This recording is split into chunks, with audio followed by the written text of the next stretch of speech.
Parliament தேர்தல் வந்துச்சே. இப்போ ஒரு அக்கா இன்றைக்கி ஆந்திராவுக்கு போய் அமித்ஷா கூப்பிட்டு காதில் 2 அறை வச்சு அமைச்சிருக்கிறான். மரியாதையாக மூடின்னு ஒழுங்காக இருக்கணும், அங்கே இங்கேன்னு வாயை திறந்த மகளை வெட்டி பொச்சிருவேன்னு சொல்லியிருக்கான் அமித்ஷா. அவன் மூஞ்ச பார்த்தா அப்படி தான் இருக்குது. அது பார்த்து இன்றைக்கி பார்த்து எங்கள் அக்கா அந்த சுருட்ட முடியெல்லாம் நீட்டு முடியாக்கி வீக்கேருக்கு போய் தலையெல்லாம் ஆக்கி ஸ்டைலாக போயிருக்குது. இதுக்கு தான் சொல்கிறது, ஒரு பழமொழி இருக்கா இல்லையா, நாயை கூட்டி வச்சாலும் எங்கே போவோம், நம்ம ஊர் பொண்ணாச்சே, நம்ம இலக்கிய தென்றல் குமரி ஆனந்தம் பொண்ணாச்சே, 2 ஸ்டேட்டுக்கு கவர்னர் ஆத்தா, 2 ஸ்டேட்டுக்கு, பாண்டிச்சேரிக்கு தெலுங்கானாவுக்கு.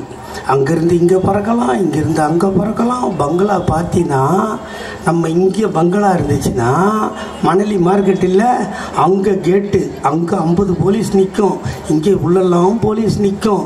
கிளம்புனா போலீஸ் கிளம்பிக்கும், இறங்குனா போலீஸ் இறங்கிக்கும். இவ்வளோ பெரிய பதவியை கொடுத்தா அதெல்லாம் ரிசைன் பண்ணிவிட்டு தென் சென்னையில் வந்து நின்றுடுச்சு. எங்கள் கேண்டிடேட் யார் தெரியுமா, தமிழச்சி தங்கப்பாண்டியன். அது தேர்தலில் சொல்லுது. தமிழ் சேர்க்கா அண்ணாமலை வராரு பிரச்சாரத்துக்கு, அக்காவுக்கு பிரச்சாரம் பண்ண தம்பி வராரு. அது மைக்கு பிடிச்சி சொல்லுது. தம்பி வருவதற்கு முன்னால் கேட்டார், அக்கா நீ எத்தனை லட்சத்தில் வெற்றி பெறுவாய் என்று கேட்டார். நான் 1 லட்சம் என்று சொன்னேன். தம்பி ஏறி விட்டார், ஜீப்பில் தம்பி ஏறி விட்டார். இப்போது 2 லட்சம். இன்னைக்கு சொல்றானுங்களே, இதை எவனாவது பிஜேபியில் கேட்பானா? பொது மேடை, சந்திரபாபு நாயுடு பதவி ஏற்றுக்கிறான், ஆயிரக்கணக்கான லட்சக்கணக்கான ஜனம் உட்காந்துக்குது. அதில் போய் நம்ம வணக்கம் தான் சொல்லுது. வணக்கம் சொன்ன பொம்பளையை கூப்பிட்டு உட்கார கூட இடம் கொடுக்காம நிற்க வச்சு கண்ட மேனிக்கு திட்டுறான் ஒரு பிஜேபிக்காரன். இந்த கட்சி பொம்பளைக்கு மதிப்பு கொடுமா? நாங்கள் பொம்பளையை அவமானம் பண்ணுற கட்சி. இப்போ போட்டு முடிக்கிறீங்களா? நீங்கள் போட்டுனே இருங்க, நான் வீட்டுக்கு போகிறேன். எவ்வளோ நேரம் முடியுங்க?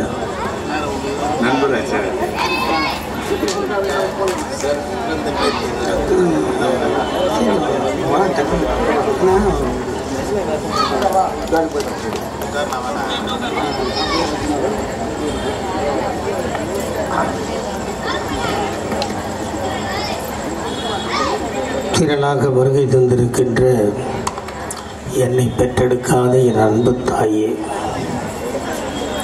பெரியோர்களே, எதிர்கால இந்தியாவை தீர்மானிக்க காத்திருக்கும் இளைஞர் சமுதாயமே,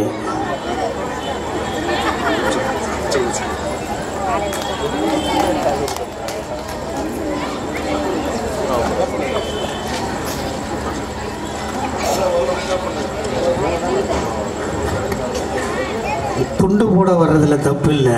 அது என்ன தொல்லை பண்ணுற மாதிரி இருக்கக்கூடாது. இல்லை, நீங்களும் பாவம் ரொம்ப நேரமாக ஒரு ஜாலியே இல்லாமல் ஏதோ இழவு வீட்டுக்கு வந்த மாதிரி உட்காந்துக்கிறீங்க. நான் உங்களை சிரிக்க வைக்கணுமா வேணாவா? இல்லைம்மா, வந்தால் சந்தோஷமாக இருக்கணும். நம்மளுக்கு தான் 1008 சோகம், 1008 துக்கம், 1008 கஷ்டம், 1008 நஷ்டம், இவ்வளவும் இருக்குது. கொஞ்ச நேரமாவது சிரிக்க வைக்கலாம். நான் பார்த்தா லேட்டாக துண்டை கொண்டாந்து என்னை சித்திரவதை பண்ணால் நான் என்ன பண்ண முடியும்? வருகை தந்திருக்கின்ற என்னை பெற்றெடுக்காத என் தாயே, என்னை சிக்கலில் மாட்டி வைப்பதற்காகவே கேமராவை கொண்டு வந்திருக்கின்ற என் அருமை பத்திரிகை நண்பர்களே, ஆமாம், நான் 1 மணி நேரம் கஷ்டப்பட்டு பேசுவேன். அந்த நிற்கிறாங்களே உங்கள் பின்னாடி ஒரு 6 கேமரா, அது எப்படி தான் அதை படித்தானுங்கன்னு தெரியல. அந்த தம்பிங்கெல்லாம் 1 மணி நேரம் பேசுகிறத 3 நிமிஷம் ஆக்கி அதில் வேற தலைப்பு கொடுப்பான், செம கலாய், மரண கலாய். செத்து போகிற மாதிரி யாரா நான் இது வரைக்கும் பேசியிருக்கேன்னா? இந்த மேடையில் இருக்கிற எல்லாரையும் கேட்குறேன். சிரிக்க வச்சுருக்கேன், சந்தோஷப்பட்டு வச்சுருக்கேன். மரணக்கெல்லாம் எங்கன்னா கலைச்சிருக்கணும். இதெல்லாம் போடுற தம்பிங்க அவங்க தான். வாழ்க, என்னால் நீங்கள் வாழறீங்கன்னா நான் ரொம்ப சந்தோஷம்டா தம்பி. இது கலைஞர் ஐயாவோட 100 வருஷம் முடிஞ்சிருச்சு. 101வது வருஷம் பிறந்த நாள் இது. இந்த பிறந்த நாளை கொண்டாடுறதுக்கு மேடை போட்டு உங்களுக்கு நல்ல செய்தி சொல்லிட்டு போகலாம் நான் வந்திருக்கேன். சரி, நல்ல செய்தியை கேட்டுட்டு நீங்கள் சும்மா போகக்கூடாதுன்னு சொல்லி ஆறுமுகம் இந்த புடவை கிடவெல்லாம் உங்களுக்காக தான் வச்சுருக்காரு. பார்த்தேன், கலர் கலராக இருக்குது. ஒன்று போகும்போது மறக்காமல் கொடுத்தா என் சம்சாரத்துக்கும் கொடுத்து ஒரு நாள் ஜாலியாக எங்கன்னா வெளியே கூப்பிட்டு போகலாம். இன்னிலேருந்து வர 30ஆம் தேதி வரைக்கும் நேரமே இல்லை, அதுக்கும் பேசி தான் தீர்த்துக்கணும். இதோட இன்னைக்கு இங்கேருந்து கிளம்பணும்னா அடுத்த 1ஆம் தேதி முடித்து 2ஆம் தேதி காலையில் தான் சென்னை. அது வரைக்கும் வீடியோ காலில் பார்த்துக்கலாம். நான் வச்சுக்கிற செல்லு வீடியோ கால் ஆன் பண்ணால் சார்ஜ் டவுன் ஆகிடும், பொண்டாட்டியை பார்த்துன்னு இருக்கும்போதே கட் ஆகிடும். அப்படி ஒரு ஃபோனு. அதனால் எதுவாக இருந்தாலும், நம்ம கஷ்டப்பட்டாலும் நம்ம துன்பப்பட்டாலும் இந்த மக்கள் சுகமாக வாழ வேண்டும் என்று பாடுபட்டாரே எங்கள் ஐயா கலைஞரின் பிறந்த நாள். உட்காண்றீங்கல்ல, தவர் அவெல்லாம் என்ன பாவம் பண்ணான், எப்படி நிற்கிறாங்க பார்த்தியா என் தம்பிலாம். நீங்கள் சேரை போட்டு உட்காண்றீங்கல்ல, இந்த நாற்காலி போட்டு என் தாய்மார்களை அமர வைக்கின்ற உரிமையை பெற்று தந்த தலைவன் டாக்டர் கலைஞர். உங்கள் வயசான ஆயா யாருன்னு தான் தெரியும். உங்கள் வீட்டிலலாம் போட்டா மாட்டி வச்சுருப்பாங்க. ஆயா தாத்தா படம் பார்த்துருக்கீங்களாம்மா? பார்த்துருக்கீங்கள? தாத்தா தான் நாற்காலியில் கால் மேலே கால் போட்டு பட்டு சால்வை போட்டு 4 மோந்திரம் போட்டுன்னு உட்காந்துப்பார். ஆயா என்ன பண்ணோம், அந்த சேர் மேலே கட்டை இல்லை, தாத்தா சாங்கிக்கிறாரு, அந்த கட்டை மேலே கை வச்சு நிற்குமா இல்லையா?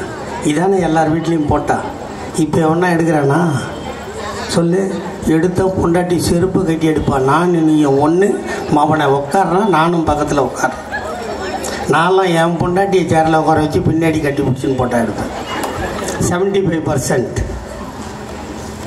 இந்த உரிமையை பெற்று தந்தவர் கலைஞர். ஏதோ உங்களை கூப்பிட்டோம் புடவை கொடுத்தோம், அது இல்லை.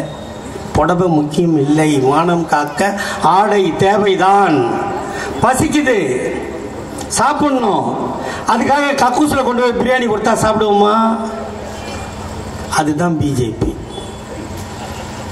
உங்களை அன்போடு அமர வைத்து ஆற வைத்து அழகு பார்த்து உங்களுக்கு வயிற்றுக்கு உணவு கொடுத்து மானம் காக்கும் ஆடை கொடுத்து செவிக்கு நல்ல செய்தியை கொடுத்து அனுப்புகின்ற கூட்டம் திராவிட முன்னேற்ற கழகம்.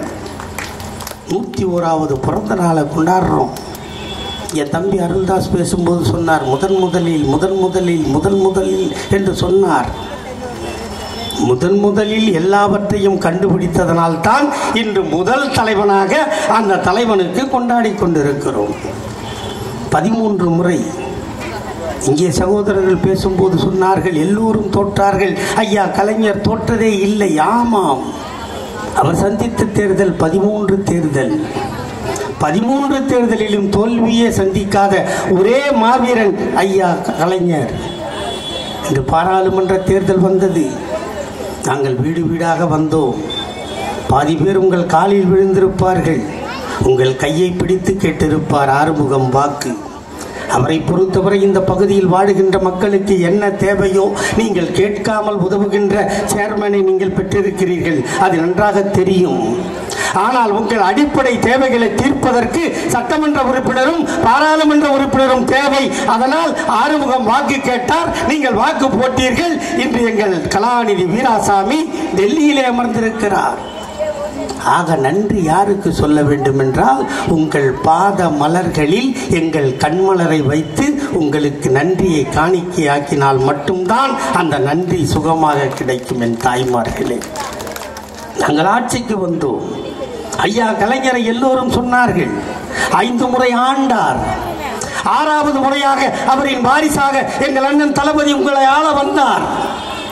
ஐயா கலைஞர் சொன்னார், பசித்த வயிறுக்கு சோறு கொடுக்க வேண்டும், ஆகவே 1 ரூபாய்க்கு அரிசி தருகிறேன். ஆனால் எங்கள் அண்ணன் தளபதி சொன்னார், இங்கே அமர்ந்திருக்கின்ற தாய்மார்கள் எத்தனை பேர் நீங்கள் சித்தாள் வேலைக்கு, கொத்தனார் வேலைக்கு, பெரியாள் வேலைக்கு, ஆபீஸ் துடைக்க, ஆபீஸ் பெருக்க, பாத்ரூம் கழுவ வேலைக்கு போகிறீர்களா இல்லையா? வேலைக்கு போகணும். போனால் சம்பளம் வரும். சம்பளம் வந்தால் யார்கிட்ட கொண்டாந்து கொடுப்பீங்க? உங்களை தான் கேட்குறேன். நான் கூட்டம் பேச வரல, உங்கள்கிட்ட கேட்க வந்திருக்கேன். வேலைக்கு போனால் சம்பளம் வருமா இல்லையாம்மா? வந்தால் புருஷன்கிட்ட கொடுக்கணும், இல்லைன்னா மாமனார் இருந்தால் மாமனார்கிட்ட கொடுக்கணும், இல்லை மாமியார்கிட்ட கொடுக்கணும். சம்பளத்தை கொடுத்துடணும். மறுநாள் காலையில் வேலைக்கு கிளம்பணும். கிளம்பணுமா இல்லையா? கிளம்பலாம், தலைவாரலாம், ஹேர்பின் குத்தலாம், ரப்பர் பேண்டு போடலாம், முடிக்கு பேண்டு போடலாம், செருப்பு போடலாம், பேக் மாட்டலாம். மாட்டி முடிச்சுட்டு எங்க பஸ்ஸுக்கு காசு கொடு கேட்டிங்களா இல்லையா? அத்தை பஸ்ஸுக்கு காசு கொடு, மாமா பஸ்ஸுக்கு காசு கொடு. கேட்டிங்களா இல்லையா? நீங்கள் கையேந்துவதை காண பொறுக்காத எங்கள் அண்ணன் தலைவர் தளபதி அவர்கள் ஒரே கையெடுத்து போட்டார். இனி எவனிடமும் நீ கையேந்த வேண்டியதில்லை, நேராக போகலாம், பஸ்ஸிலே ஏறலாம். கண்டக்டர் மாமா விசில் ஊதுவான், வண்டி போகும், நீங்கள் இருக்கையிலே அமரலாம், கால் மேல காலையும் போடலாம். போட்ட காலு காசு கொடுத்து டிக்கெட் வாங்கினான்ல ஆம்பளை, அவன் மேலே படாமல் ஆட்டலாம். ஆட்டினா அவன் வயிறறிவானா வயிறு மாட்டானா? காசு கொடுக்காத டிக்கெட் எடுத்துட்டு கால் மேலே கால், அது ஆட்டுற ஆட்டு என் பேண்ட்டில் வேற படுது. இந்த நிலையை உருவாக்கி தந்தவர் அண்ணன் தளபதி. சரி, உடனே எல்லா பொம்பளையும் கேட்டுச்சு, பஸ்ஸு வேலைக்கு போகிறவங்களுக்கு பஸ்ஸு குத்தாச்சு, நாங்கள் வீட்டில் இருக்கோம், எங்களுக்கு என்ன? கேட்டிங்களா இல்லையா? உடனே முருகை எடுத்து போட்டார். வீட்டில் இருக்கின்ற தாய்மார்களுக்கும் மாதம் 1000 தருவேன், அதன் பெயர் உரிமை தொகை என்று 1000 ரூபாய் கொடுத்தார். வேலைக்கு போகிறவங்களுக்கு பஸ்ஸு, வேலைக்கு போகாத வீட்டில் இருந்தால் 1000. முடிஞ்சா கதை. அடுத்து கேட்டுச்சிங்க, ஏன்பா வேலைக்கு போகிறவங்களுக்கு காசு, வேலைக்கு போகிறவங்களுக்கு பஸ்ஸு, வீட்டில் இருக்கிற மாதம் 1000. நான் பள்ளிக்கூடம் போகணும், காலேஜ் போகணும், எங்கள் ஆத்தா எப்படியோ கஷ்டப்பட்டு அப்பக்கிட்ட வாங்கி பீஸை கட்டிடுவா, ப்ராஜெக்ட் பண்ணணும், லாங் சைஸ் நோட்டு வாங்கணும், ஷார்ட் சைஸ் நோட்டு வாங்கணும், நான் என்ன பண்ணுவேன்னு பொம்பளை பசங்கள்லாம் கேட்டுச்சு. கேட்பதற்கு கையேந்த விட்டாரா எங்கள் அண்ணன் தளபதி? இல்லை, ஒரே கையெழுத்து போட்டார். 6 முதல் 12 வரை அரசு பள்ளியில் படித்திருந்தால் பெண் குழந்தைகளுக்கு கல்லூரிக்கு போனால் 3 ஆண்டோ 5 ஆண்டோ படித்தால் 60,000 ரூபாய் உன்னை பெற்றெடுக்காத அப்பன் ஸ்டாலின் 1000 போடுவேன். போட்டோமா? முடிஞ்சு. அடுத்த ஆம்பளை பையெல்லாம் கேட்டான், யோ இது என்னையா நியாயம் இது? அதே அப்பன் அதே ஆத்தா தான், என் தங்கச்சி காலேஜுக்கு போகிற பணம், நான் போகிறேன், நான் என்னையா பாவம் பண்ணேன்? ஆம்பளையாக பிறந்தது தான் தப்பா? கேட்டானா இல்லையா?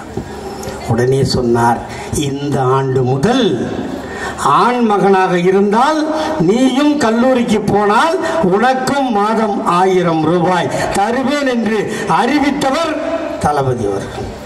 பஸ்ஸு ஃப்ரீ, மாதம் 1000 ரூபா, காலேஜுக்கு பொண்ணு போனால் 1000 ரூபா, பையன் போனால் 1000 ரூபா.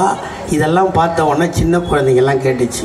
இந்த 1லேருந்து 5 படிக்குதில்ல, எங்கள் அப்பனுக்கு ஓகே, எங்கள் ஆத்தாளுக்கு பஸ்ஸு ஃப்ரீ, எங்கள் ஆயாளுக்கு மாதம் 1000 ஃப்ரீ, எங்கள் அக்காளுக்கு 1000, எங்கள் அண்ணனுக்கு 1000. நாங்கள் என்ன பண்ணோம்? காலையில் பள்ளிக்கூடம் போகிறோம், எங்கள் அப்பனும் ஆத்தாலும் வேலைக்கு போகிறாங்க, காலையில் சாப்பாடு இல்லை, பசியோடு போகிறோம். நான் வயிற்று பசியை பார்ப்பனா, வாத்தியார் சொல்கிற பாடத்தை பார்ப்பனான்னு அந்த பசங்கள்லாம் கேட்டுச்சு. நீ வயிற்று பசியும் பார்க்க வேண்டாம், உன் அப்பனையும் ஆத்தாளையும் எதிர்பார்க்க வேண்டாம்.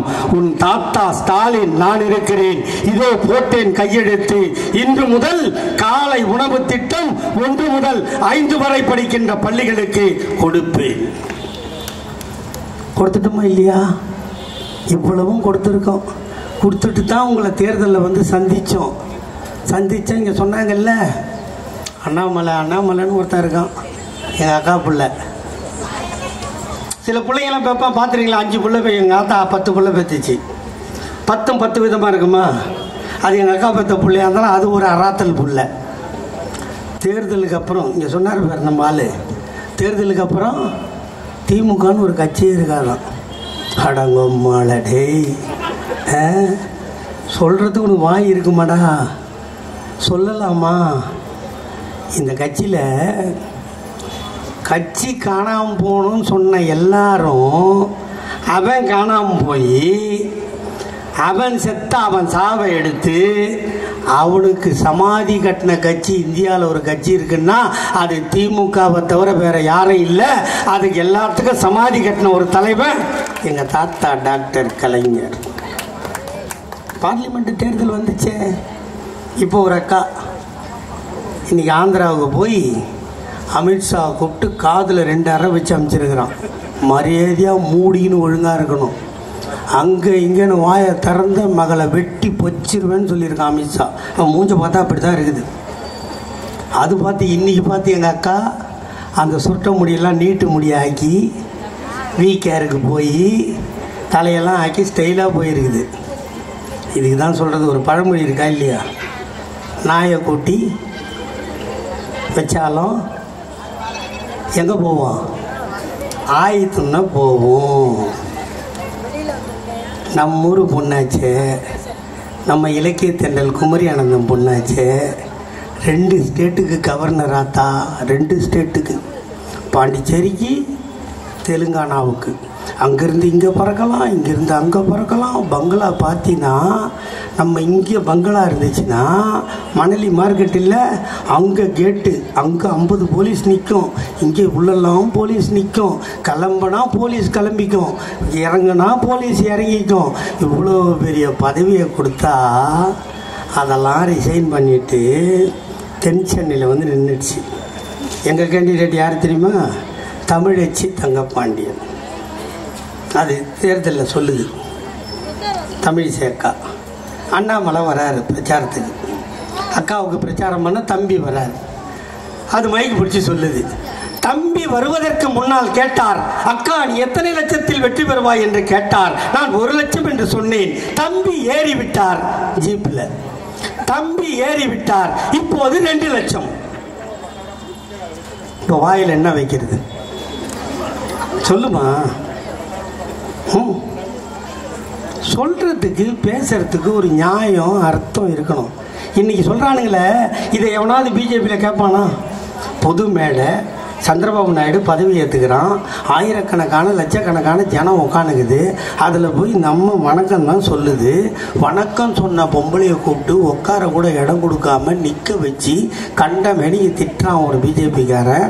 இந்த கட்சி பொம்பளைக்கு மதிப்பு கொடுமா? நாங்கள் பொம்பளையை அவமானம் பண்ணுற கட்சி. எந்த ஊரில் போய் சொல்கிறது நியாயமா? அது சொல்லுது. இன்னொரு 2 நாளைக்கு முன்னாடி 40 ஜெயிச்சின்னா பிரயோஜனம், 40 காது அறந்த ஊசி. இப்போ நல்லா 40 காது. நீ டாக்டர் தானே படிச்சிருக்குது. அது காது இல்லாத ஊசியில் தானே ஊசி போட முடியும். காது இருந்தால் அதில் மருந்து ஏற்ற முடியுமா? அது கூட தெரியல, இது டாக்டர் படிச்சிருக்குது. 40 ஜெயிச்சின்னா புண்ணியன்னு கேட்டிங்கல்ல.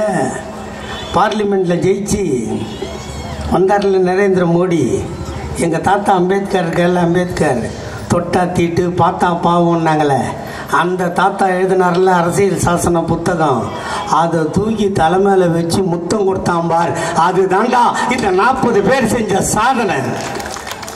அரசியல் சட்டத்தை மாற்றுவேன்னவன, அரசியல் சட்டத்தை திருத்துவேன் சொன்னவன, அரசியல் சட்ட புத்தகத்தை தூக்கி தலைமையில் வைத்து அதற்கு முத்தமிட வைத்தோமே, இதுதான் இந்த 40 திமுக எம்பி கூட்டணி எம்பி செய்த சாதனை. இனிமே நீ வாலாட்டுவியா? மோடி கா பரிவார், மோடி கா கேரண்டி. இப்போ நீ மோடி கான்னா சந்திரபாபு நாயுடு ஒரு வாழைப்பழத்தை வைப்பான் வாயில். இன்னொரு வாட்டி திறந்தினா அவன் வடநாட்டில் என்ன ஐட்டம் சிறப்பாக இருக்குதோ நிதிஷ்குமார் ஒன்று தந்து வைப்பான். இன்னும் நீ திறந்தேன்னு வச்சுக்க, அவன் தான் பவன் கல்யாணம். அவன் அதுக்கப்புறம் இன்னொருத்தங்கிறான் அங்கே மகாராஷ்டிராவில், தம்பி 2-3 தான் சொல்லிட்டு போனான். அவன் துரோகத்துக்கு மொத்த உருவம் ஏக்நாத் சிண்டேவா அவன். அப்புறம் அஜித் பவார், ராம்விலாஸ் பாஸ்வான் ஒரு பிள்ளைய பெற்று போட்டு போகிறான் அவன். அவெல்லாம் எடுத்து லைனாக வச்சான்னு வச்சுக்கா, மோடி வாய் கிழிஞ்சிடும். இனிமே மோடி கா பரிவார், மோடி கா கேரண்டி, அதெல்லாம் பொத்திட்டு வாழை சுருட்டிக்கிட்டு இருக்கணும். அக்னிபாத் திட்டம் வந்ததா இல்லையா சாமி? அக்னிபாத் திட்டம் நம்ம சொன்னோம்ல. யோ, ஒரு நாட்டிலம்மா நம்ம வீட்டில் யாருன்னா இராணுவத்துக்கு போயிருந்தால் அந்த கஷ்டம் தெரியும். ஒரு பையன் அவனை இராணுவத்துக்கு ஏன் நம்புறான் தெரியுமா? அந்த புள்ள செத்தே போனாலும் பரவாயில்ல, அந்த புள்ள செத்தே போனாலும் பரவாயில்ல, அது இராணுவத்துக்கு போய் செத்து போச்சுன்னா பணம் வரும், அதில் ஒரு வேலை வரும், அதை குடும்பத்தை காப்பாற்றலாம்னு சொல்கிறது தான் இராணுவம். உயிர் போனாலும் பரவாயில்லன்னு தானே போகிறான். அதுக்கு போனால் இவன் என்ன பண்ணான், அந்த 10 வருஷத்தில் 4 வருஷம்தான் அக்ரிமெண்ட்டான். இப்போ நம்ம பெருக்கிற வேலைக்கெல்லாம் போகிறோம்ல, அது குப்பல்றதெல்லாம் வராம்பார் வண்டி தள்ளிங்கன்னு, வேலை ஓடனா வச்சுக்கோ, ஓனான்னா தேய்ச்சிடுவான். அது மாதிரி இராணுவத்துக்கு 4 வருஷம்தான் கேரண்டி, பென்ஷன் கிடையாது அப்படின்னு சொன்னான். நாளே ஜெயிச்சு பதவி கூட ஏற்றுக்கல நரேந்திர மோடி. நிதிஷ்குமார் இருக்கார்ல பீகாரில், அவர் சொல்லிட்டார் அந்த அக்னிபாத் திட்டத்தை மறுபரிசீலனை பண்ணு. பொது சிவில் சட்டம் பண்ண முடியாது. ராமரை அவங்க அடிச்சிட்டார். ராமரை இவங்க தூக்குனானுங்க. ராமரை கூப்பிட்டு கணத்திலே வச்சார். ராஸ்கல் ஓட்டு கேட்க என் பேராக கிடைக்குது, நீ ராமர் கோயில் இருக்கிற ஊர்லேயே தோற்று போயிட்டானு. இப்போ என்ன கதை? வாழை அப்புறம் சுருட்டி சுருக்கு பைக்குது பார், அது உள்ளே போட்டுன்னு பொத்தின்னு உட்காந்தா 5 வருஷம் இருக்கலாம். இல்லை பட்டேர்னு கன்னத்தில் அடிச்சுட்டு எங்கள் அண்ணன் தளபதி யாரை கை காட்டுறாரோ அவன் தான் இந்த நாட்டோட பிரைம் மினிஸ்டர். இந்த நிலைமையை உருவாக்கி கொடுத்தது யாரு? இந்தியாவுக்கே வழிகாட்டினது யாரு? எல்லா ஸ்டேட்லேயும் தேர்தல் நடந்தது, எல்லாத்துலேயும் ஒருத்தர் 2 பேர் ஜெயிச்சிருக்கான். இங்கே வேரோடும் வேரடி மண்ணோடும் புடுங்கி வீசக்கூடிய சக்தி என் தலைவன் தளபதியை தவிர வேறு எவனுக்கும் இல்லை. 40 சீட்டு. அந்த கூட்டணி கட்சிக்காரெல்லாம் பாருங்க. இப்போ எவனா பார்க்குறீங்களா ரோட்டில்? பார்க்கலையா? பார்த்தா கூட்டு கேளுங்க. அந்த ராம்தாஸ் கட்சி ஒன்று இருக்கும். அவர் கட்சி ஆரம்பித்த உடனே நானும் என் குடும்பமும் வந்தால், எனக்கு பின்னால் என் குடும்பம் அரசியலுக்கு வந்தால் என்னை முச்சந்தியில் கட்டி வைத்து சவுகால் அடியுங்கள் சொன்னாரா இல்லையா? அடுத்தவொடனே டைரெக்டாக பிள்ளைய மந்திரி ஆக்கிட்டார். அந்த பாவம் அந்த கிருஷ்ணசாமி நாயகர் இருக்கிறார்ல, அவர் பொண்ணை பெற்று அதை டாக்டரை படிக்க வச்சு இந்த ராம்தாஸ் பிள்ளைக்கு பொண்ணை கொடுத்து ஒழுங்காக குடும்பம் நடத்துகிறான்னா, அந்த பொண்ணை ரோட்டில் விட்டு தேர்தலில் நிற்க வச்சு அலைஞ்சி ரோடாக சுற்றி அந்த பொண்ணு தோற்று போச்சா? இப்போ போய் கேள. இன்னைக்கு சாயந்தரம் டிவியில் சொல்கிறார், சமூக நீதிக்கும் திமுகவுக்கும் சம்பந்தம் இல்லை, நீ எவனோட சேர்ந்தியோ அங்கே போய் சப்பு. எங்களை கேட்காத, எங்க கூட சேர்ந்த நாங்கள் சொன்னோம்ல, உன்னை எம்பி ஆக்குறது யாரு? அவன் நல்லவனோ கெட்டவனோ? பல்லு பழனிசாமி இல்லையா? யார் பெத்த புள்ளியோ நல்லா இருக்கட்டும் கொஞ்சம் நாளைக்கு. சும்மா சுற்றிங்க இருந்தவனை கூப்பிட்டு எம்பி ஆகினாங்க. சும்மா கிடந்த கட்சிக்கு 5 எம்எல்ஏ வாங்கி கொடுத்தாங்க ஒரே ராத்திரியா. அப்போ ஏடிஎம்கேன்றான், புள்ள பிஜேபின்றான். என்னடா நியாயம்? எம்பி தேர்தலுக்கு முன்னாடி 10 நாளைக்கு முன்னாடி ராமதாஸை கேட்குறாங்க, நீங்கள் யாரோட கூட்டணிக்கு போவீங்க? பிஜேபியோட போவீங்களா? பிஜேபிக்கு எவ்வளோ மார்க்கு கொடுப்பீங்க? சைபரு கீழே மார்க் இல்லை, இருந்தால் கொடுப்பேன். சரி நீங்கள் யாரோட போவீங்க? காங்கிரஸோட போகலாம், அதை பற்றி யோசிக்கலாம் சொன்னாரா இல்லையாம்மா? இப்படி சொன்ன வாய் 4 நாளில் போய் மோடிக்கிட்ட போய் பல்ல காட்டி நிற்கிறீங்களே, அவன் இன்னும் தாண்டா கொடுத்தான். அப்படி போனீங்கல்ல, சீட்டு வாங்கினீங்கல்ல, தோத்து போனீங்க, பொத்திக்கின்னு எங்களவா தலைமைச் செயலகத்துக்கு வா, எங்க முதலமைச்சரை பாரு, உன் கோரிக்கை என்ன கொடு. பத்திரிக்கை உட்காந்து பேசுறது என்ன ரைட்ஸ் இருக்கு உங்களுக்கு? ஏதாவது உருப்படுவீங்களா? அவன் இன்னொரு மோப்புனார் ஒரு புள்ள, உதவாத புள்ளைய பெற்று போட்டு போயிருக்காரு, அந்த ஜிகே வாசன். அப்ப இதெல்லாம் கூட்டணியாடா? இனி 71 மந்திரி டெல்லியில பிஜேபி சர்க்கார்ல 71 மந்திரி இருக்கான். அதுல 28 பேர் திருட. தெரியுமா உங்களுக்கு? 28 பேர் திருடமா? என்ன கேஸ் தெரியுமா உங்களுக்கு? 307 பொம்பளை கேஸ். 71 மந்திரியில 28 பேர் திருட. இப்ப நான் பேசினுக்கிறேன், இத்தனை என் போலீஸ் தம்பியோ, அவனெல்லாம் தூக்கி உள்ள போடணுமோ? அவனவா ஜெயிலில் இருக்க வேண்டியவெல்லாம் மந்திரி சபையில் ஆக்கி வச்சிருக்கிறான் மோடி. 28 திட்டு பசங்க, கொலை, கொள்ளை, கற்பழிப்பு, பொம்பளை ரேப்பு, இந்த கேஸு 28 பேர் இருக்கான். இதெல்லாம் தடுத்து நிறுத்த தான் நாங்கள் ஓட்டு கேட்டோம், நாங்கள் போட்டோம். இதுக்கெல்லாம் உருவாக்கத்தான் எங்கள் அண்ணன் தளபதி இந்த கட்சியை கட்டி காப்பாற்ற எங்கள் தாத்தா கலைஞர் வழிநடத்தி விட்டு சென்று போனார். ஒரு தேர்தலா 2 தேர்தலா? சந்தித்த 5 தேர்தல்களிலும் அடுக்கடுக்கான வெற்றியை ஒரு தலைவன் பெற்றான் என்று சொன்னால் அது எங்கள் அண்ணன் தளபதியை தவிர வேறு எவனும் இல்லை. நான் அடிக்கடி சொல்றது உண்டு, இன்னைக்கு 72 வயசு எங்கள் அண்ணன் தளபதிக்கு. அவரை பார்க்குறீங்களா? காலையில் கன்னியாகுமரி, மத்தியானம் மதுரை, சாயந்தரம் திருச்சி, நைட்டு சென்னை, விடிய காலில் பார்த்தீங்கன்னா வாக்கிங் போயின்னு பார்க்கில் யாருன்னா போய் பார்ப்பார். இது எவனையாவது 72 வயசில் ஒருத்தனால முடியுமா? எவனாலேயும் முடியாது. ஏன் அந்த யமனாலேயும் முடியாது. ஆனால் எங்கள் அண்ணன் தளபதியால் முடியும். ஏன் தெரியுமா? அவர் பிறந்த வருஷம் 1953, அவர் கருவான வருஷம் 1952. 1952 தான் பராசக்தி படம் வந்துச்சு. அந்த படம் வந்து ஒரு வருஷத்துக்கு மேலே ஓடிச்சு இல்லையா? அப்போ கலைஞர் தாத்தா கையில் இருக்கிற பேனாவை வாங்கி, கடையில் விற்கிற மையை வாங்கி தாத்தா கையில் இருக்கிற பேனாவில் ஊற்றினா அந்த கைப்பட்ட மைக்கு அவ்வளோ பவர் இருந்தால், எங்கள் அண்ணன் தளபதி அவர் சொந்தமாக ஊற்றின மை அதுக்கு எவ்வளோ பவர் இருக்குன்னு நரேந்திர மோடிக்கு தெரியுது. இதுக்கு முன்னாடி எங்கள் ஆயா இந்திரா காந்தி அம்மாவுக்கு தெரிஞ்சு. அப்படிப்பட்ட பிள்ளைய பித்து போட்டிருக்கார். அது கேட்டால் என்ன சொல்கிறான்? கலைஞர், அப்புறம் ஸ்டாலின், அதுக்கப்புறம் உதயநிதி, அதுக்கப்புறம் இன்ப நிதியாக கேட்குறான். அதுக்கு நாங்கள் என்னங்க பண்ண முடியும்? நாங்கள் எதனா பண்ண முடியுமா? ஏம்மா நம்ம வீட்டில் கல்யாணம் பண்ணுறோம்மா, பொண்ணுக்கோ புள்ளிக்கோ பண்ணுறீங்க, பண்ணால் 6 மாதத்தில் என்னம்மா கேட்பீங்க? கேட்பீங்களா? கரெக்டாக சொன்னம்மா, நீ தாம்மா பதில் சொன்ன. இல்லைன்னா என்னம்மா பண்ணுவோம்? அவனை கிண்டல் பண்ணுவோமா இல்லையா? நம்ம அப்படி ஒன்றும் இல்லையா, ஏண்டி உங்கள் வீட்டுக்காரன் ஒன்றும் சரியில்லையா கேட்போமா இல்லையா? அப்போது கல்யாணம் பண்ணால் புள்ள பிறக்கணும், இது சட்டம். எங்கள் வீட்டில் எல்லாருக்கும் கல்யாணம் ஆச்சு, புள்ள பிறந்தது, அதனால் வாரிசுக்குது. வாரிசு இல்லைன்னா ஆஸ்பத்திரிக்கு போங்கடா, எங்களை பார்த்து வயிற்றுல அடிச்சுக்காதீங்கன்னு சொன்னால் தப்பாமா? சொல்லு.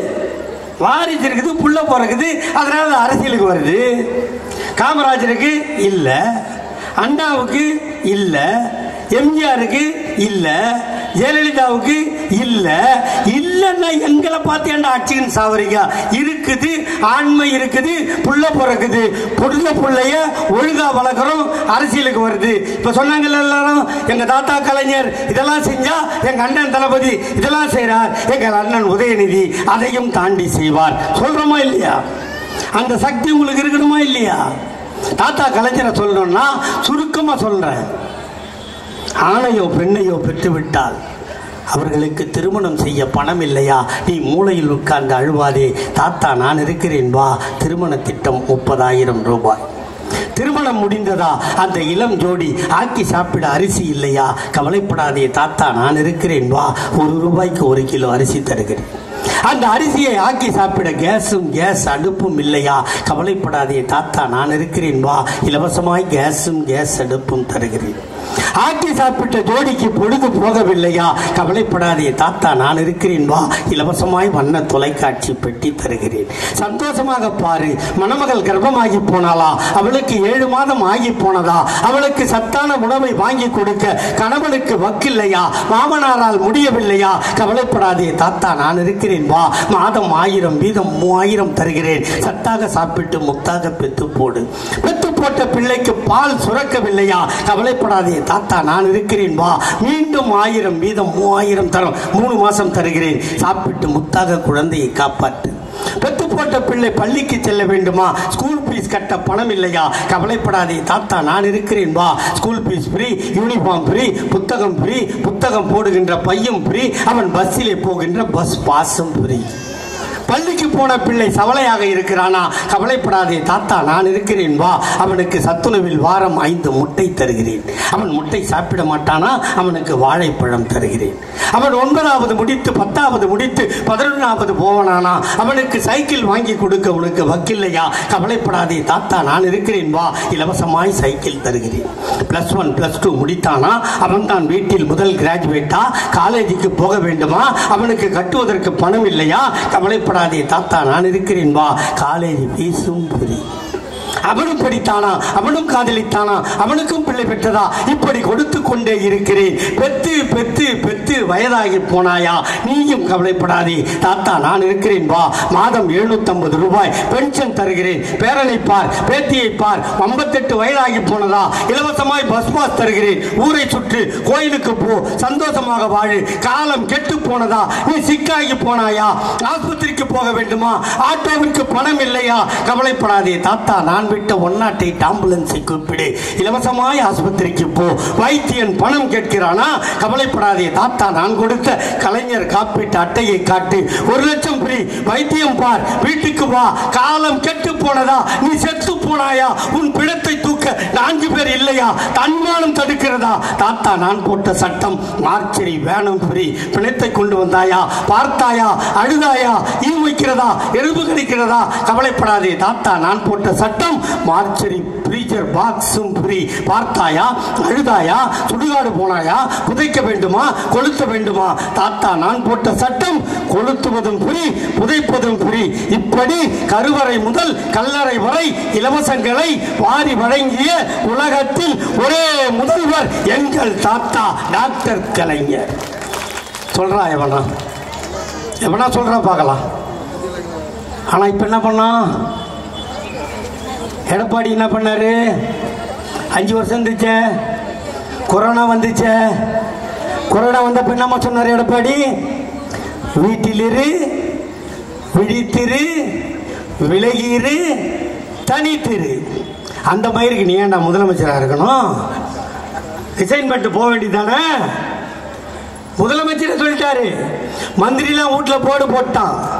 என்னை பார்க்க யாரும் வராதீர்கள், கொரோனா ஒட்டி கொள்ளும் சொன்னானுங்களா இல்லையா? இந்த நாட்டோட பிரதமர் மோடி சேவிங் பண்ண பார்பரை கூப்பிட்டா அவன் மூலம் கொரோனா வந்துடும் 2 அடி தாடி வளர்த்தாரா இல்லையா?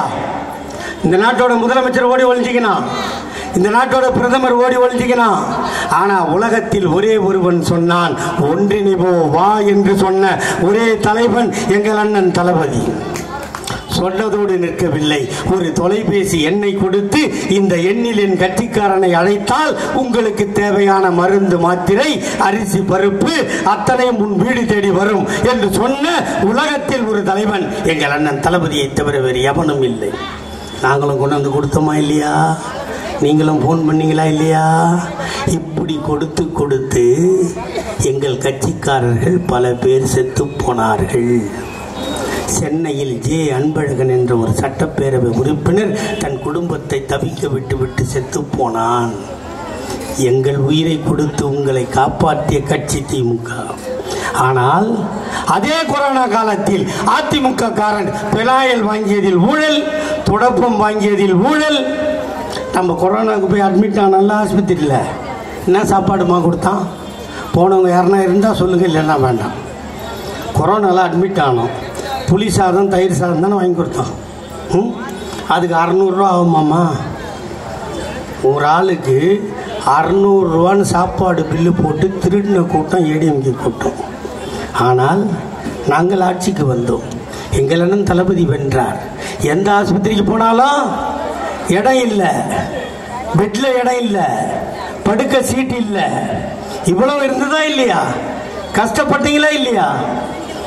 அவ்வளோ கஷ்டத்தில் நாங்கள் ஆட்சிக்கு வந்தோம். உடனே என்ன பண்ணோம்? இங்கே தமிழ்நாட்டிலேருந்து கேஸை கொண்டு போனால் அதை அரெஸ்ட் பண்ணோம். எங்கெல்லாம் அரசாங்க பில்டிங் கட்டி வச்சுருந்தானோ அதெல்லாம் ஆஸ்பத்திரி ஆக்கணும்.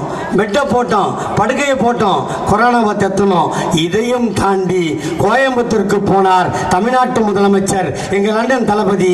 அங்கே கொரோனாவால் பாதிக்கப்பட்டு ஒருவன் ஐசியூ வார்டில் இருந்தான். அவனை பார்க்க போகிறேன் என்று முதலமைச்சர் சொன்னார். காவல்துறை தடுத்தது. நீங்கள் சாதாரண தலைவர் அல்ல, நீங்கள் திமுகவின் தலைவர் மட்டுமல்ல, நீங்கள் இந்த நாட்டின் முதலமைச்சர்.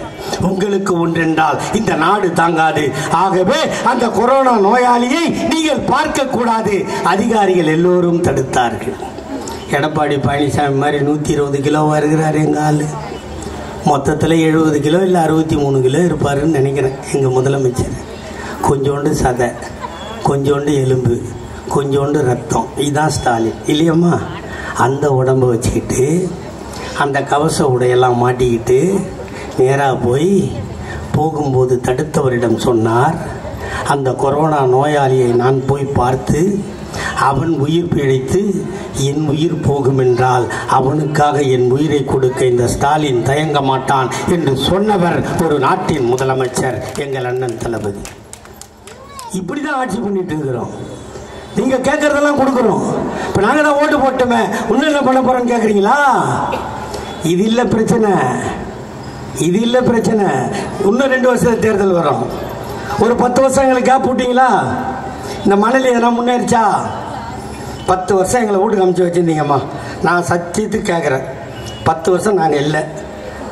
அந்த கொக்கால ஒழிய தேர்தலும் நடத்தலை.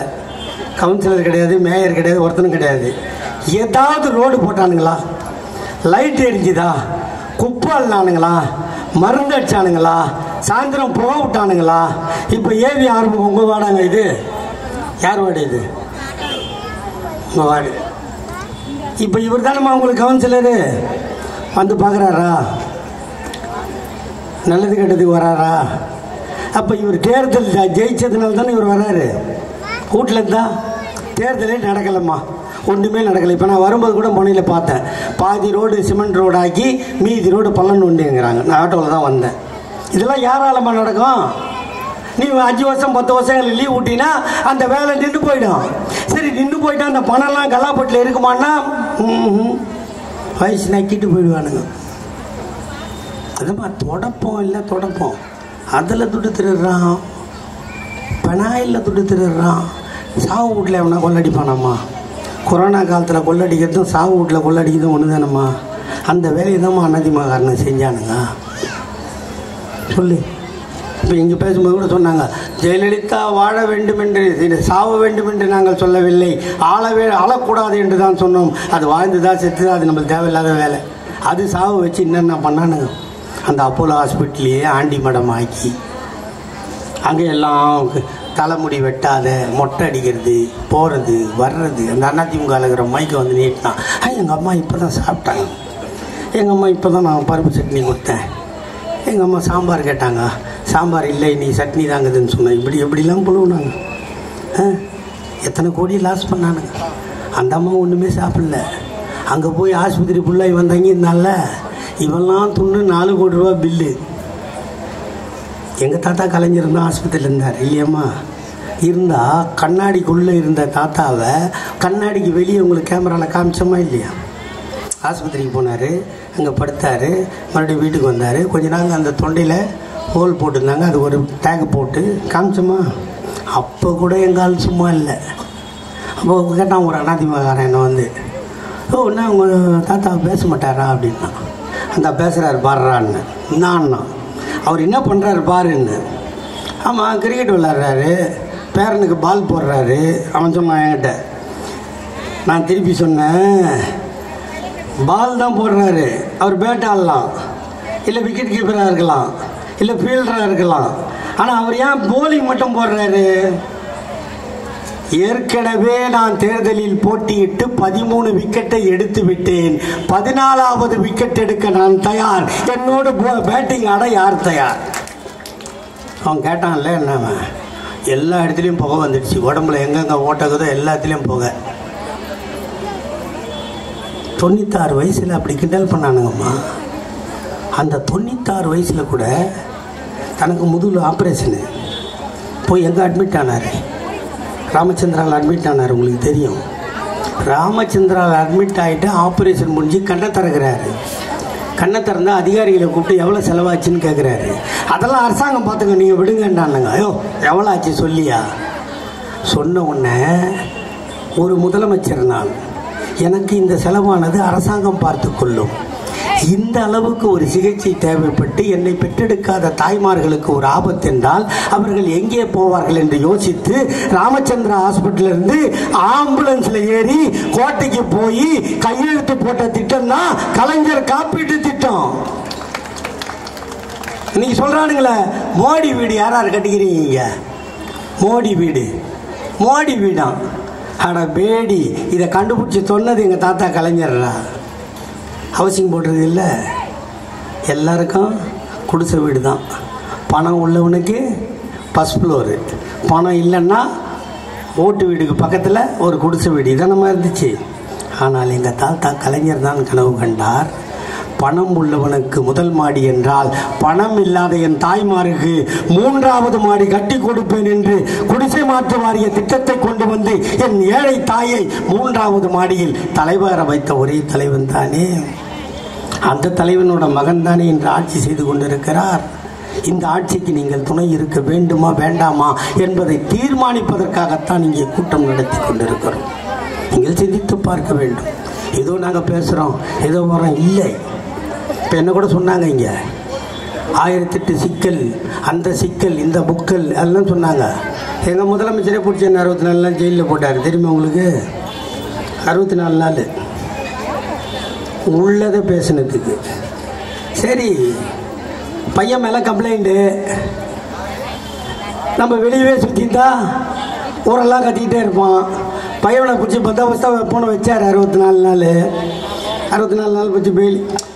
ஜெயிலுன்னு ஒரு சட்டம் எழுதுனா அதே அம்பேத்கர் தாத்தா பெயிலுன்னு ஒன்று எழுதியிருக்காரா இல்லையா?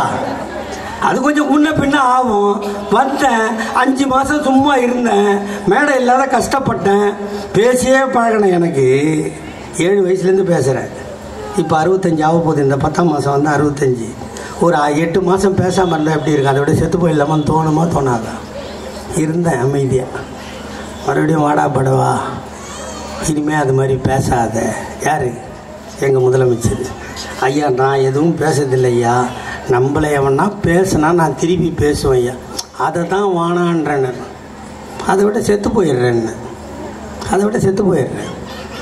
நான் என்ன வார்த்தை உபயோகப்படுத்த வேண்டும் என்பதை எதிரிதான் தீர்மானிக்கிறானே தவிர நான் தீர்மானிப்பதில்லை.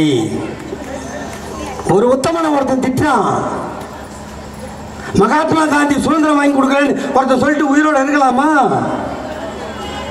இன்னைக்கு 65 வயசு. நான் கண் திறந்து பார்க்கும் போதே எங்க அப்பா காந்தி பாட்டை தான் பாடினாரு. நம்ம எல்லாருக்குமே தெரியும், தேசத்தந்தை மகாத்மா காந்தி சுதந்திரம் வாங்கி கொடுத்துருமா. ஆனா அவரால் வரலன்னு ஒருத்தன் சொல்றான். இதுக்கு நீ மட்டும்தான் கட்சியா? எங்க தலைவர் கேட்கிறார். இதை பேச நீ மட்டும்தானா? எல்லோரும் இருக்கிறார்கள், அவர்கள் சார்பாக நான் பேசுகிறேன். சொல்லலாமா? திருவள்ளுவர் காவி துண்டு போத்தலாமா? தமிழ்நாடு அரசு சிம்பலை எடுக்கலாமா? அது என்ன கலைஞர் ஐயா விட்டாண்ட கிருஷ்ணன் கோயில் அந்த கோபுரம், அது ஸ்ரீவல்லிபுத்தூர் ஆண்டாள் கோயிலில் இருக்கின்ற கோபுரத்தின் சின்னம் தமிழ்நாட்டின் லோகோ.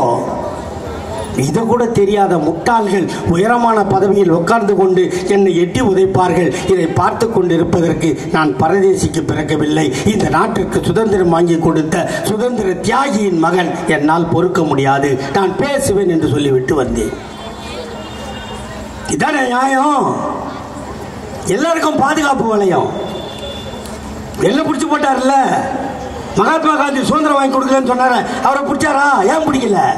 அந்த பதவி என்ற பாதுகாப்பு. நாதாரிகளை கூட்டு வந்து நடுவூட்டில் உட்கார வைத்தா இப்படிதான் பண்ணுவாங்கன்றதுக்கு இவங்கெல்லாம் உதாரணம். ஆனால் தேர்தல் முடிஞ்சப்புறம் வாயை திறக்கிறது இல்லை. இருக்கிறாரா இல்லையான்னு கூட தெரியல. அந்த நிலைமையில போயிட்டு இருக்குது.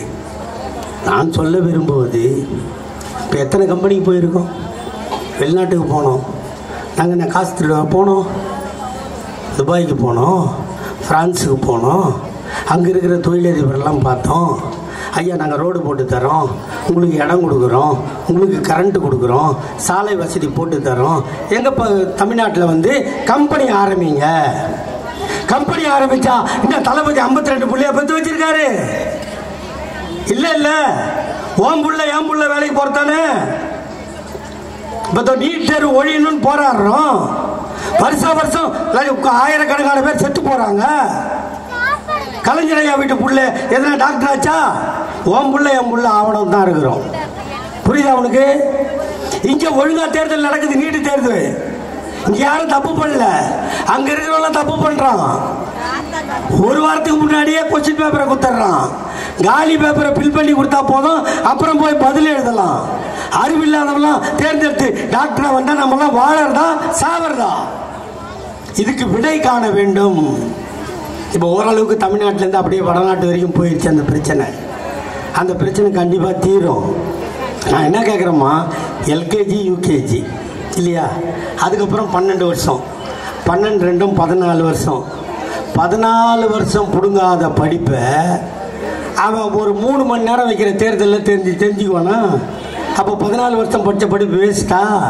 இதை உணரணுமா இல்லையா? அதனால தான் நாங்கள் சொல்கிறோம், இது +2 மதிப்பெண் அடிப்படையில் நீட் தேர்வை ரத்து செய்யி. அது வானான்றோம், கேட்கல. இன்னைக்கு தமிழ்நாட்டில் கட்சிகள் பல இருக்குது. இப்படி சிந்தித்து யாராவது செயல்படுறானா? இப்போ பார்த்துக்குங்க, வேலைக்கு போகணுன்னா கோச்சிங் சென்டருக்கு போகணுமா இல்லையா? கோச்சிங் சென்டருக்கு போகணும். கோச்சிங் சென்டருக்கு போனால் பணம் வாங்க வேணும் இல்லையா? அதுக்கு தான் தளபதி என்ன சொல்கிறார்? நான் முதல்வன் திட்டம், அந்த கோச்சிங்கையும் நானே தருகிறேன், உன் பிள்ளையை வேலைக்கு அனுப்பு. அவன் வேலை போய் சம்பாதிச்சான்னா ஓகே.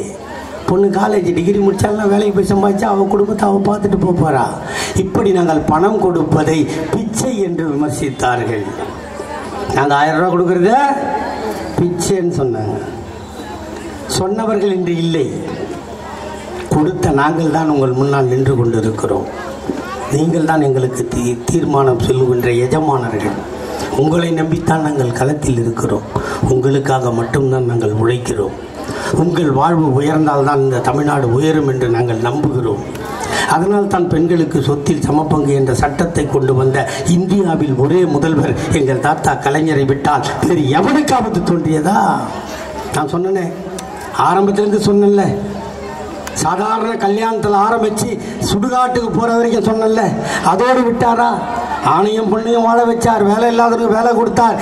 இதை தாண்டி சொல்லுவல்ல, அதோ போகிறான் பார் நொண்டி, சொன்னமா இல்லையா? அதோ போகிறான் பார் டப்புக்கு, அதோ போகிறான் பார் டப்ஸா கண்ணு, சொன்னமா இல்லையா? அவனெல்லாம் கூப்பிட்டார். நீ நொண்டி இல்லடா, நீ ஒன்றரை கண்ணு இல்லடா, நீ டப்ஸா இல்லடா, உனக்கும் நான் ஒரு பெயர் வைக்கிறேன் என்று சொல்லி அவர்களுக்கும் மாற்றுத்திறனாளி என்று பெயர் வைத்து அவர்களுக்கும் நலவாரியம் தந்த ஒரே தலைவன் எங்கள் தாத்தா டாக்டர் கலைஞர் தானே. அதை தாண்டி சொன்னோம்.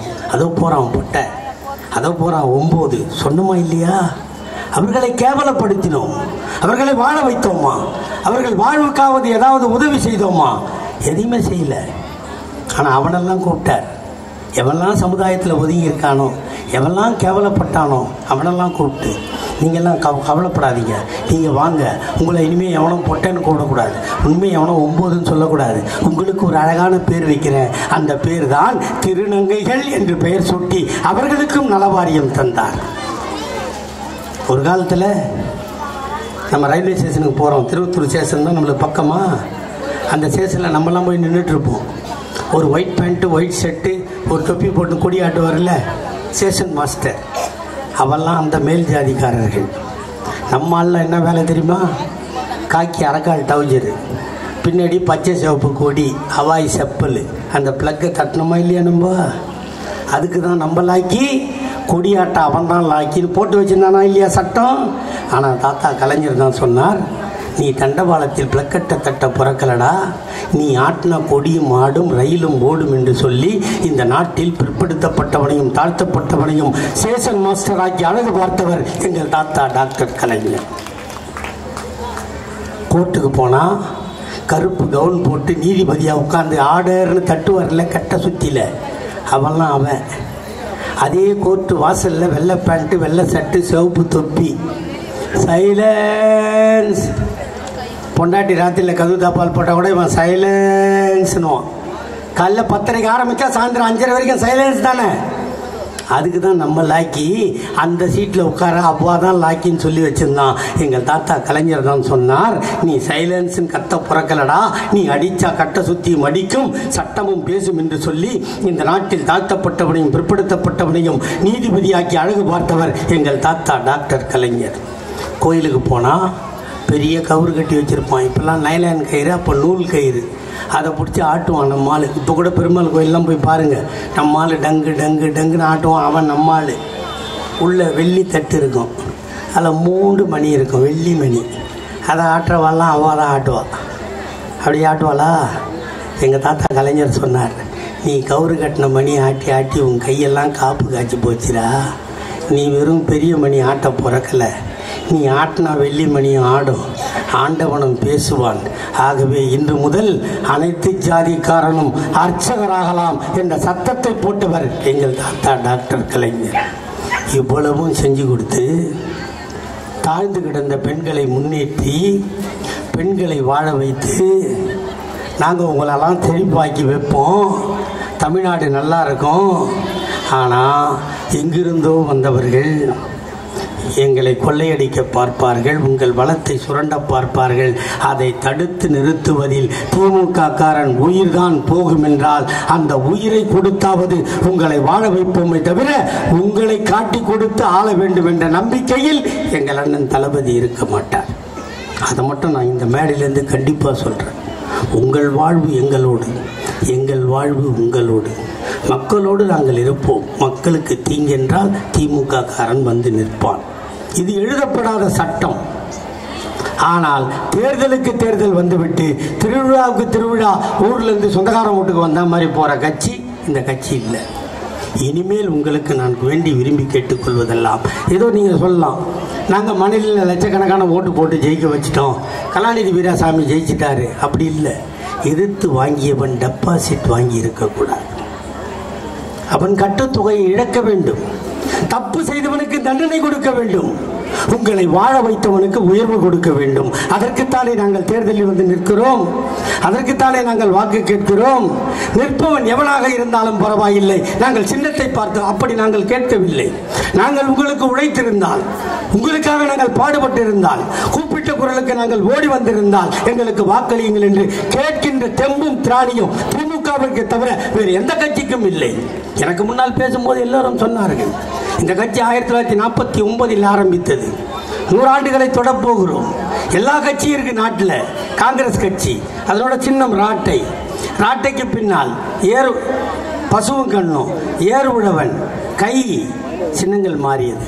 பிஜேபி அதற்கு சின்னம் முதல்ல ஏழு உழவன், அதுக்கப்புறம் வில்லம்பு, அப்படியே வந்து இப்போ தாமரை.